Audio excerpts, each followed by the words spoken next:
तो honourable supreme court को जो करना होगा वो सुप्रीम कोर्ट करेगी। सुप्रीम कोर्ट जो है that is free from politics, nobody can stop the honourable supreme court from doing anything. और कोर्ट तभी कुछ करता है जब मैटर उसके सामने जाता है। ओके, बहुत ही rarest of the rare case में high courts and supreme court they take the suo motu cognizance. Otherwise court तभी इंटरफेयर करता है किसी भी इशू में जब मैटर उसके सामने जाता है। That is the thing. But overall we can see court को जो करना होगा वो तो वो कर ही रही है, but overall we can see the failure of the central government in dealing with these issues. ठीक है, ये तो हो गया। Last but not the least, कुछ दिन पहले, आप 2-3 दिन पहले मैंने भी अपने स्टेटस में डाला था और आप में से बहुत सारे लोग ने इसको स्टेटस में डाला था। आप सबने देखा कि सेंट्रल गवर्नमेंट ने 58 ईयर्स ओल्ड जो रेस्ट्रिक्शन था आरएसएस पे कि government employees can not become a part of RSS activities and all, वो जो रेस्ट्रिक्शन है वो उन्होंने हटा दिया। आप सबने ये चीज देखा होगा। देखिए, ये चीज 58 ईयर्स बैक इसलिए क्योंकि फर्स्ट टाइम इंदिरा गांधी ने ये रेस्ट्रिक्शन आरएसएस पे लगाया था कि जो गवर्नमेंट एम्प्लॉइज है, सरकारी कर्मचारी, वो जो है किसी भी संघ से संबंधित गतिविधियों में, चाहे वो संघ की शाखा हो, संघ शिक्षा वर्ग हो, सम्मेलन वर्ग हो, या कोई भी किसी भी any activity with related to RSS, बैठक हो, नॉर्मल मीटिंग्स हो, government employees can not participate in all those activities of the RSS. ये उन्होंने 1966 में रेस्ट्रिक्शन लगाया था, विच वाज लिफ्टेड ऑन 1977 जब मोरारजी देसाई की गवर्नमेंट आई, इमरजेंसी के बाद जब Congress was wiped off from the nation, तब आई अगेन, क्योंकि मोरारजी देसाई अपनी गवर्नमेंट पूरी 5 साल चला नहीं पाए, 3 साल में हट गई। अगेन इन 1980 जब वापस से इंदिरा गांधी ने इस पे वापस से रेस्ट्रिक्शन लगा दिया सरकारी कर्मचारियों पे, गवर्नमेंट एम्प्लॉइज पे। तो ये जो इशू है, अब ठीक है, बेटर लेट देन नेवर, देर है दुरुस्त है, वो ठीक है कि लाइक कभी नहीं हटाया, उससे अच्छा तो एटलीस्ट कभी ना कभी तो सेंट्रल गवर्नमेंट ने हटाई दिया, वो ठीक है। बट एक चीज जो मेरे दिमाग में चल रहा है since I my self I am a part of RSS, और आप सबने भी नोट किया होगा, ऑब्जर्व किया होगा कि मतलब why it took so many years, why it took 10 years for the central government to like lift this restriction, why it took 10 years।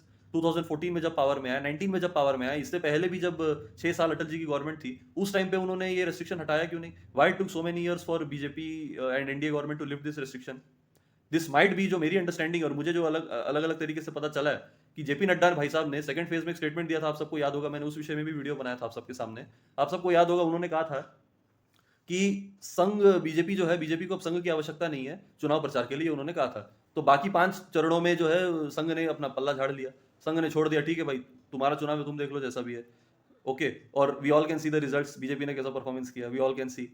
तो ये जो रेस्ट्रिक्शन इम्पोज किया गया था इस विषय में, एक तो अभी जो अचानक इसमें जो उन्होंने बैन हटाया, गवर्नमेंट एम्प्लॉइज पे जो बैन हटाया, एक तो इस विषय में मैं समझ नहीं आ रहा कि इतने साल क्यों लगे, ठीक है। और 2014 में पावर में, 19 में, तब तो इन्होंने वो रिस्ट्रिक्शन हटाया नहीं, why suddenly in 2024, that too after the Lok Sabha elections. अगर लोकसभा इलेक्शन के पहले भी करते तो हो सकता है कि जो चुनाव परिणाम है थोड़े बेहतर हो सकते थे, लेकिन नहीं, चुनाव के बाद इन्होंने ये चीज किया।